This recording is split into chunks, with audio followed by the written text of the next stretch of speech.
Escapism and Escape, Buddhism and Mysticism. By Y. M. Rao. Buddhist Publication Society. Kandy, Sri Lanka. Bodhi Leaves No. 28. First published, 1966. Reprinted from the Maha Bodhi, Volume 71, No. 6 and Volume 65, No. 3. Digital transcription source, Buddhist Publication Society. For free distribution. This work may be republished, reformatted, reprinted and redistributed in any medium. However, any such republication and redistribution is to be made available to the public on a free and unrestricted basis, and translations and other derivative works are to be clearly marked as such. And the Buddhist Publication Society is to be acknowledged as the original publisher. Escapism and Escape. How does one really distinguish between these two words? The dictionary meanings are pretty clear. Escape is the emerging from bondage into freedom, escapism is flight from reality. If all of us were agreed on what is reality and what is bondage, the millennium would be here now. But in the world as it is, the materialists sneer at the religious people because they, the materialists, know that everything in this world is conditioned, and it is escapist nonsense to talk of the unconditioned. The religious people on the other hand look at the materialists with pity, as these poor fellows escape into their earthly paradise of eat, drink and be merry, for tomorrow we die. And they do not have the courage or even the desire to think of the possibility of a hereafter. But the fruitfulness of the materialist doctrine seen in the triumphs of science has made the religious people less sure of themselves.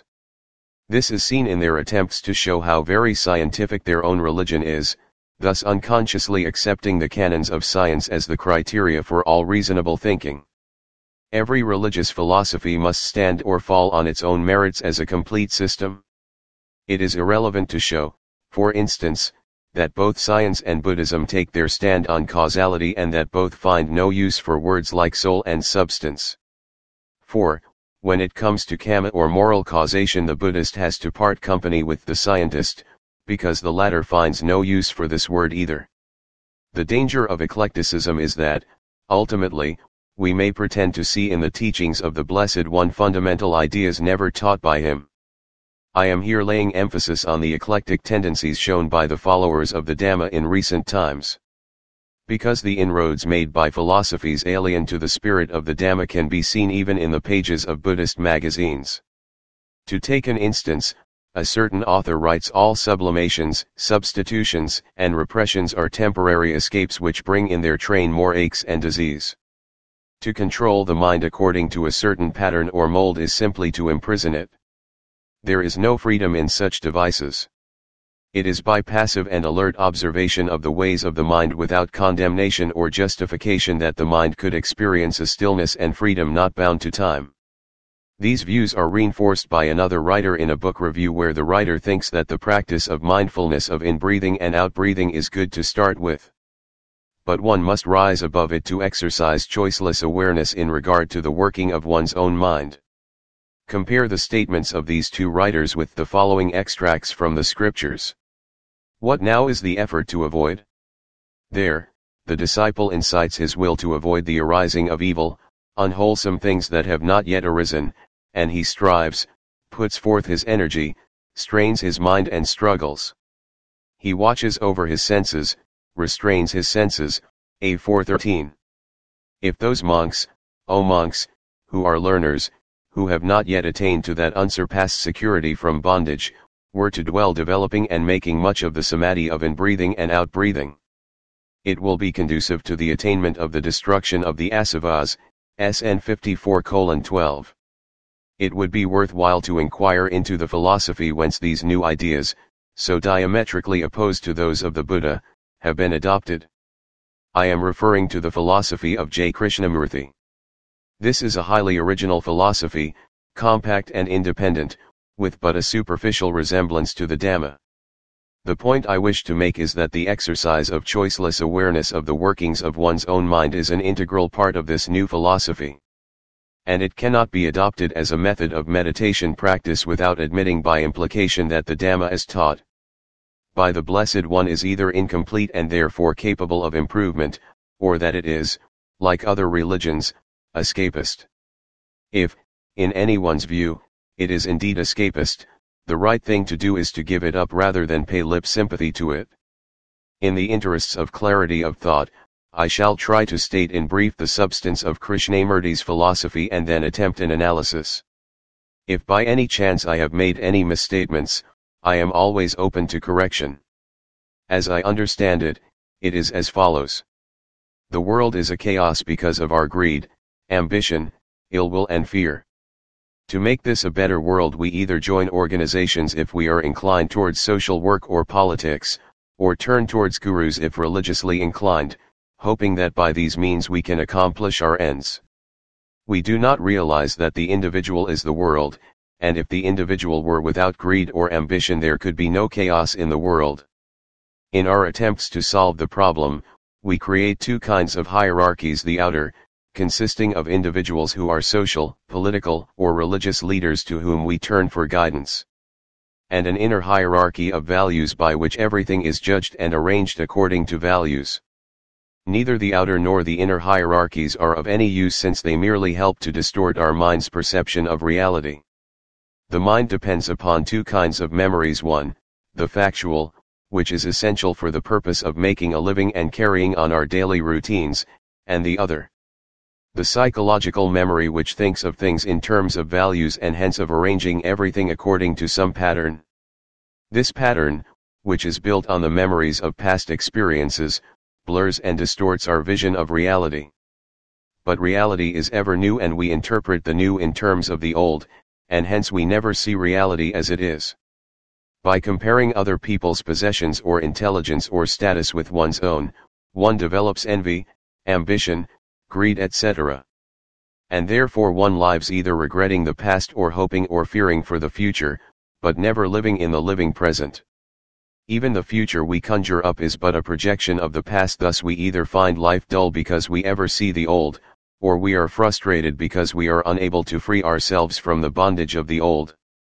Therefore we set out to attain the real and think we can do it by means of self-discipline and a gradual process of modification of the self. But, in reality, there is no such thing as a self. It is a creation of the thoughts in search of security in a world that can never give security. Psychological memories strengthen this imaginary self, because everything is thought of in terms of me and mine. Self-discipline, which is meant to transform the self, merely ends up by strengthening it still further. Why is reality not attainable through a course of self-discipline? Because reality has no abode, no beginning, no end. It is not related to time and hence cannot be attained by a process which is based on the thought I shall gradually discipline myself and next year or in my next birth I shall attain reality. Reality is to be discovered from moment to moment and there can be no set pattern or way or method of attaining it in time. Meditation can help in this, but meditation is not concentration since concentration is but inverted distraction, an attempt to fit the mind into a pattern. True meditation is where the mind watches with attention its own workings without condemnation or justification. Because in this way one breaks away from the bonds of psychological memory. One does not even analyze the thoughts, because to analyze is to divide the mind into two compartments, the analyzer and the analyzed. In the absence of psychological memory, the mind becomes truly integrated because now there is no conflict between unconscious longings and conscious taboos. Such a mind becomes alert, simple, innocent, and in a position to experience the real without the haze of memory to obscure the vision. With such a mind one sees the greed and violence in the world and immediately drops the greed and violence in oneself, not in time but instantaneously. Such a mind does not look for results but thinks rightly because it is the right thing to do. It does not even practice choiceless awareness because to practice is to postpone for the morrow something that can be discovered here and now. In the above philosophy, we instantly perceive striking resemblances to the Dhamma. There is recognition of the chaos of the world, dukkha, its cause is traced to greed, ill will, etc., dukkha samudaya. That it is possible to make an end of it, dukkha niraya, though there is no set way to its ending. But reality is timeless, akliko, to be discovered from moment to moment, sandahiko, to be realized by oneself, Pakataveda Tabo. But the differences are no less striking. Any kind of effort or discipline whatsoever leads to strengthening of the self, and that anything other than choiceless awareness is not true meditation. With so much in common, where exactly do they disagree? Both start by accepting the fact of dukkha and both trace its origin to men's greed, ill will and stupidity, but they part company when tracing the origin of greed and ill will. The Dhamma teaches that it is due to not realizing the impermanence of all conditioned things with thoughts of me and mine.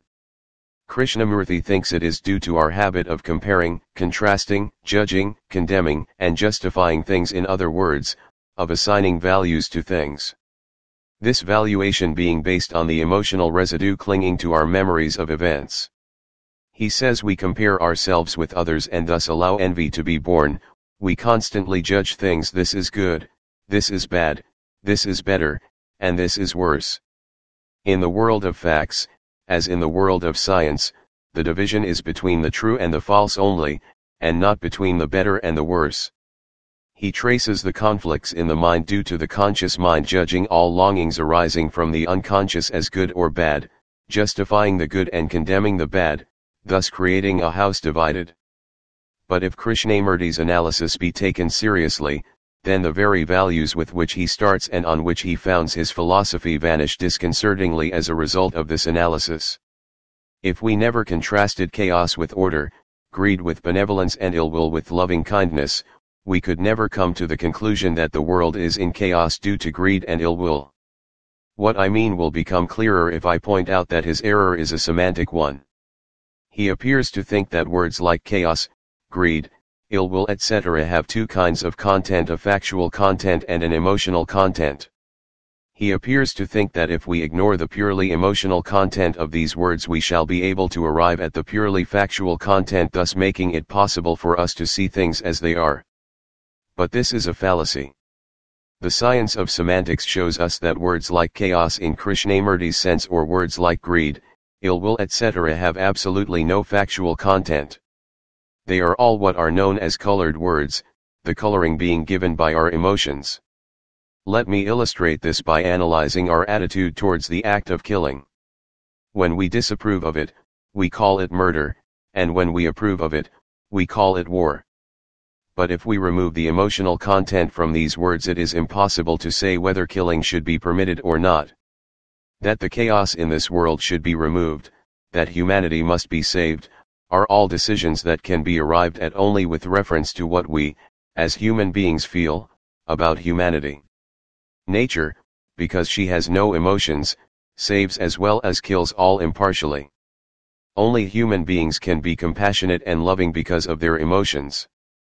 Chaos, in a scientific sense, is a term to denote the state to which all organized systems tend in time. It has nothing to do with the chaos of Krishnamurti. If we remove the emotional contents of the words greed and ill will, they would turn into empty shells. People behave towards each other in certain ways. When we approve of them, we use words like benevolence and kindness. And if we disapprove of them, we use the words greed and ill will. But this approval as well as disapproval are themselves based on emotional valuation. If all our so-called psychological memories were wiped out, we would certainly see things as they are, but not as wise human beings would do, but as cameras and tape recorders would do. It is impossible to have fellow feelings with other living beings without having recourse to our emotional nature. In one of his talks, he says that the beauty of the present sunset is spoiled by the memory of past sunsets. If we had no memory of past sunsets, if we had never classified things as beautiful and ugly, if we never had preferred one combination of colors to another, then our talk of the beauty of the present sunset would lose all meaning. Besides, Krishnamurti's attitude towards judgment and comparison cannot be consistently maintained. In every talk purporting to show the ills arising out of analyses and comparisons, one finds detailed analyses and comparisons of the motives of gurus and politicians. If he were not carried away by his theories, he would have perceived that not all psychological memories with their judgments and comparisons distort reality. For if that were so, he must admit that when he speaks of Hindus, Buddhists, Catholics, or some such other silly sect, he is resorting to distortion of reality. To come to the piece de resistance of his philosophy, which appeals to so many of our present-day intellectuals, his choiceless awareness of the working of one's own mind. The watching of the workings of one's own mind without condemnation, justification, or analysis. This is supposed to integrate the mind by removing the conflict between the conscious and unconscious states of the mind. Let us try to understand this with the help of a parable. Suppose an evil faction has taken over reins of government in a state. There is a natural conflict between the rulers and the ruled, and there are sporadic revolts ruthlessly suppressed by the rulers. Then a wise man arises among the people and proposes a solution that is astounding in its simplicity. The conflict, he tells the people, is simply because we sit in judgment over the acts of the rulers. We approve of some of their acts and disapprove of others. But if the people refuse to condemn or justify or even to analyze the acts of the rulers, it would create a marvelous integration of the state. There would be no conflict and the people would be in direct touch with reality.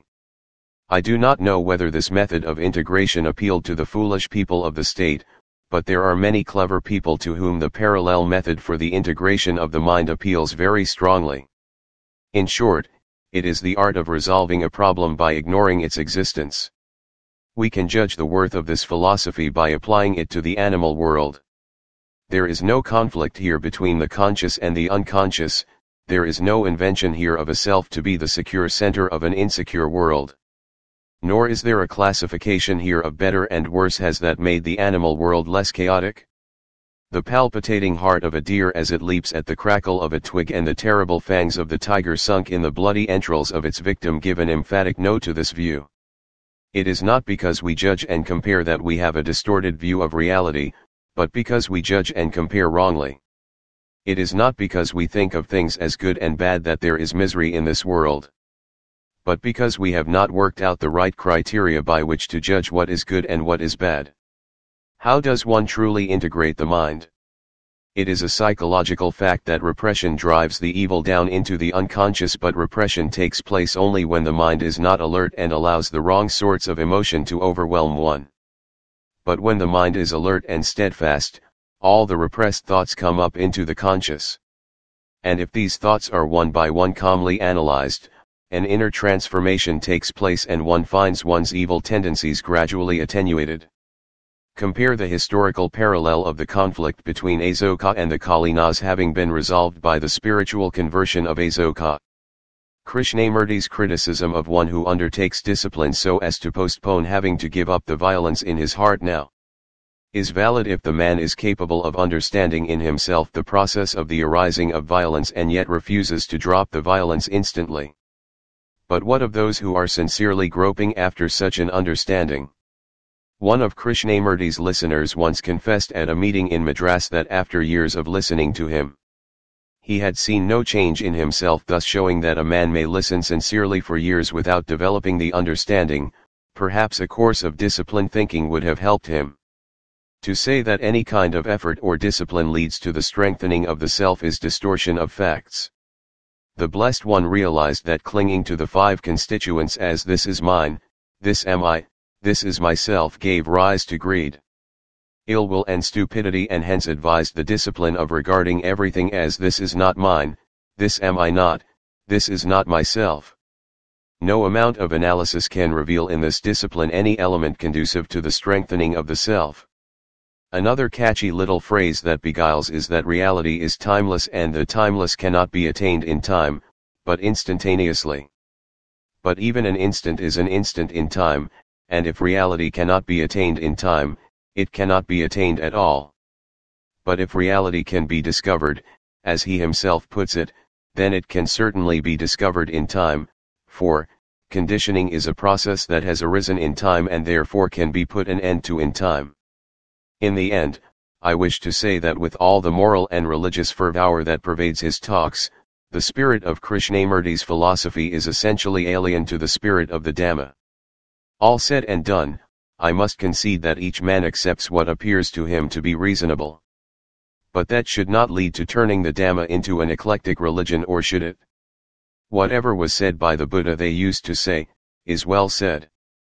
But to alter this statement to whatever is well said must have been said by the Buddha is either a sign of degeneration or a sign of growth and development. One of these is certainly a path of escape and the other of escapism. Which one is which I leave to the predilection of the reader. Buddhism and Mysticism. The word mysticism is used here not in the general sense of ineffable religious experience, but in the narrower sense of a special interpretation of it according to which the phenomenal world of matter and of individualist consciousness, the world of things and animals, and men and even gods, is the manifestation of a divine ground within which all partial realities have their being and apart from which they would be non-existent. 1.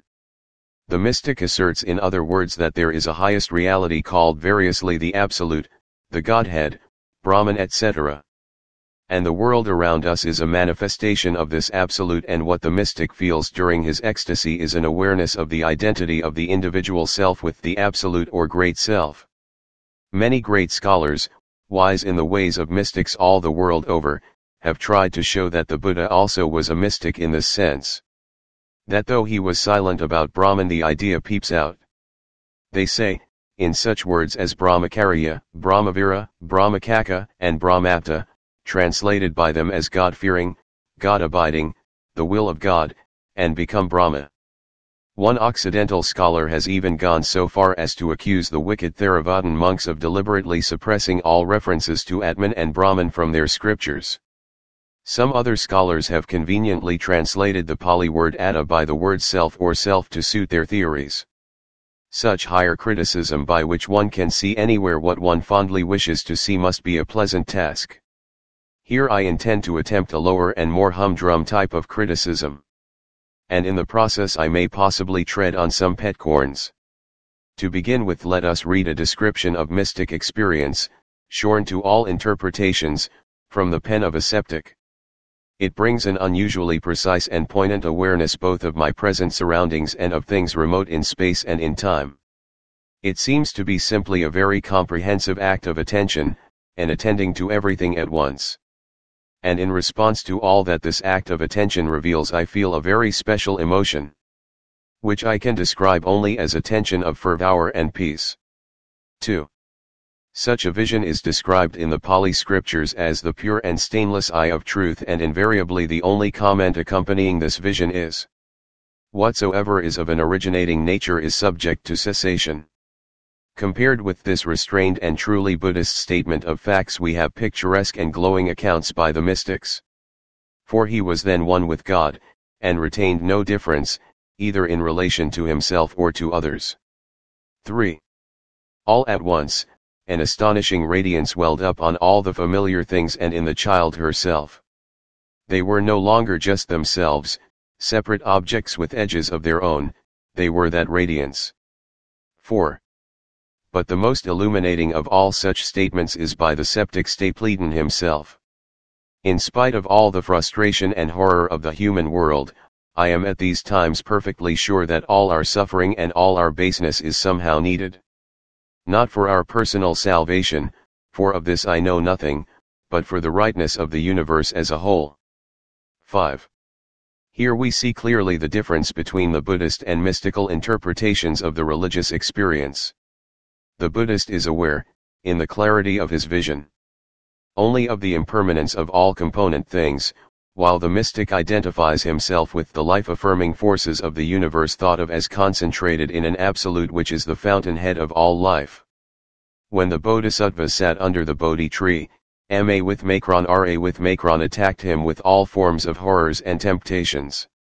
And perhaps the mystic interpretation was the subtlest and most potent temptation of all and the hardest to reject.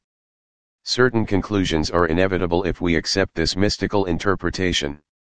If the Absolute is the fountainhead of the whole world as well as of all the living things in it, then all the evil in the world also has risen from the same source. And Stapledon's conclusion that all the frustration and horror of the world are somehow necessary for the rightness of the universe as a whole is the only proper conclusion. We must love all living beings because all life is one and the same universal principle pervades them all, the mystics tell us. If this is so, there are other conclusions that can equally well be drawn. 4. Krishna tells Arjuna in the Bhagavad-Gita, he who regardeth this, Atman, as a slayer and he who thinks he is slain, both of them are ignorant. He slayeth not, nor is he slain. 2.19. The logic is unanswerable. If the Atman is neither the slayer nor the slain, then it does not matter in the least whether you love or slay other beings. As a matter of fact, the main purpose of the Bhagavad-Gita was to induce Arjuna to kill his cousins and teachers in warfare. The mystic cannot be consistent, he has no valid answer for the ills of the world, since ultimately everything arose out of the Absolute. Aldous Huxley, with all his enthusiasm for the perennial philosophy, is forced to supplement it by adding some actions are intrinsically evil or inexpedient. And no good intentions, no conscious offering of them to God, no renunciation of the fruits can alter their essential character. 6. The appeal to avijja as the cause of the feeling of separateness from each other and from the Absolute is vain, since avijja, ignorance, in the form of ma with macron ya with macron, is an essential power of the Godhead. Or as the Bhagavad says it, the Lord dwelleth in the hearts of all beings, O Arjuna, by his elusive power, ma with macron ya with macron, causing all beings to revolve as though mounted on a potter's wheel. 8.61, or as Stapledon put it, all the suffering and baseness are needed for the rightness of the world as a whole. If the mystical philosophy were to be made the basis of a philosophy of life, then we shall have to accept the world as it is, with all its lust, hatred, and delusion, and throw overboard all ethical considerations. If we look at all ethical and humanist ideals, we see that they are essentially attempts by man to curb his normal life-affirming instincts to kill, to acquire property, to have promiscuous sexual satisfaction, to lie and chatter, and to fuddle his brains to escape having to face the hard facts of life. Ideas that form the basis of the Pankasla. And all ethical systems are failures to the extent they come to terms with the life-affirming forces. It may be objected that some of the greatest saints of the world have been mystics, and they have been the personifications of loving kindness. But this is the greatest of tragedies, that even those who overcame their life-affirming instincts and were imbued with love for all living beings finally fell victim to ma with macron ra with macron's greatest and subtlest of temptations. They are a warning to us of the tragic consequences of renunciation unaccompanied by wisdom.